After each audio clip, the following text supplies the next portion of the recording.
ആരും അത്ര നകളിക്കൊന്നും വേണ്ട. IMF നമ്മളെയൊക്കെ ഇപ്പൊ അറസ്റ്റ് ചെയ്യാൻ വരും. എന്തിന്? ഇന്റർനാഷണൽ മോണിറ്ററി ഫണ്ട് നമ്മുടെയൊക്കെ തലയെണ്ണി കടം വാങ്ങിച്ചിരിക്കല്ലേ അച്ഛാ. അച്ഛാ, ഇവിടെ ആരും ആരെയും അറസ്റ്റ് ചെയ്യാനൊന്നും പോകുന്നില്ല. IMF ഞങ്ങൾ കൃത്യമായിട്ട് പലിശ കൊടുക്കുന്നുണ്ടല്ലോ. അതിന് ടൺ കണക്കിന് സ്വർണം വിദേശത്ത് കൊണ്ടുപോയി പണയം വെച്ചില്ലേ? അതില് ഭരണഘടനാ വിരുദ്ധമായിട്ട് ഒന്നുമില്ലല്ലോ. ഇത്ര സ്വർണം വിദേശത്ത് നിക്ഷേപിക്കാമെന്ന് വ്യവസ്ഥയുണ്ട്. വ്യവസ്ഥ ഇങ്ങനെ പോയാൽ നാളെ നമ്മുടെ പാവപ്പെട്ട സഹോദരിമാർക്ക് കല്യാണം കഴിക്കാനും കഴുത്തിലണിയാനും ആഭരണങ്ങൾക്ക് വിദേശത്ത് പോകേണ്ടി വരുമല്ലോ. അച്ഛാ, അങ്ങനെ നിർബന്ധമുള്ളവർ പോയി മേടിക്കട്ടെ. പിന്നെ രൂപയുടെ മൂല്യം കുറച്ചത് കാരണം ഇവിടെ സാധാരണക്കാരായ ജനങ്ങൾ പൊറുതിമുട്ടിയിരിക്കുകയാണ്. അതറിയോ അച്ഛന്? ഞാൻ കേട്ടു. അച്ഛാ, മൂല്യം കുറച്ചത് നല്ലതിന്.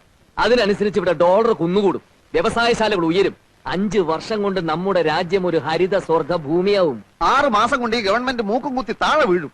വായും പൊളിച്ചിരുന്നാ മതി. അങ്ങാടി തോറ്റന് അമ്മയുടെ അടുത്ത് കുതിര കയറുന്നതിന്. പ്രകാശ, അമ്മയൊന്നും ഉണ്ടായിരുന്നേ. ഞങ്ങൾ ജയിച്ചതേ ജനങ്ങൾക്ക് ഞങ്ങളെ വേണമെന്നുള്ളതുകൊണ്ടാ. ഓ പിന്നെ വലിയ ആനക്കാര്യങ്ങളാണല്ലോ നിങ്ങൾ ചെയ്തു കൂട്ടിയത്. നിക്കാരഗ്വയിലെ ഒട്ടേകയെ പുറത്താക്കി കുത്തക മുതലാളിമാരായ അമേരിക്ക ഒരു പാവ ഗവൺമെന്റിനെ സൃഷ്ടിച്ചു. റുമേനിയയിലും മറ്റൊന്നല്ല സംഭവിച്ചത്. ജർമ്മനിയെ നിങ്ങൾ തകർത്തു. പക്ഷെ വിയറ്റ്നാമിലെയും കംബോഡിയയിലെയും വടക്കൻ കൊറിയയിലെയും ജനങ്ങൾ ഞങ്ങളുടെ ആവേശമാണെന്ന് നീ മനസ്സിലാക്കി. ഇവിടുത്തെ കാര്യം പറയുമ്പോ എന്തിനാ അന്താരാഷ്ട്രത്തിലേക്ക് ഓടുന്നത്? മനുഷ്യന്റെ കഥ എല്ലായിടത്തും ഒന്നാണടാ. ഇന്റർനാഷണൽ പൊളിറ്റിക്സിനെ പറ്റി ഒന്നും അറിയില്ലെങ്കിൽ ചിലക്കാതെ ഒരിടത്തിരുന്നോ? അറിയില്ലെന്നോ? ചോദിക്ക്, ഞാൻ പറയാം. ഹംഗറിയിൽ എന്ത് സംഭവിച്ചു? മൂരാച്ചി എന്ന് മുദ്ര കുത്തപ്പെട്ട് 40 കൊല്ലം കുറ്റവാളിയായി ശവപ്പെട്ടി കിടന്ന നേതാവിനെ സത്യം മനസ്സിലാക്കിയ ജനങ്ങൾ പുറത്തെടുത്തുകൊണ്ട് ആദരിച്ചില്ലേ മനുഷ്യ? ഇനിയും ചോദിക്ക്, പറയാം. പോളണ്ടിൽ എന്ത് സംഭവിച്ചു? പോളണ്ടിനെ പറ്റി നീ ഒരക്ഷരം മിണ്ടരുത്. എനിക്കത് ഇഷ്ടമല്ല. സോളിഡാരിറ്റിയും ലാവലേസും കൂടി കുതിച്ചു കയറി അടിയറവ് പറയിപ്പിച്ചില്ലേ?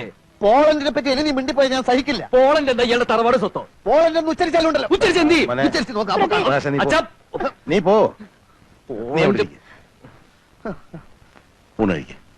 വേണ്ട, ശരിയാവില്ല.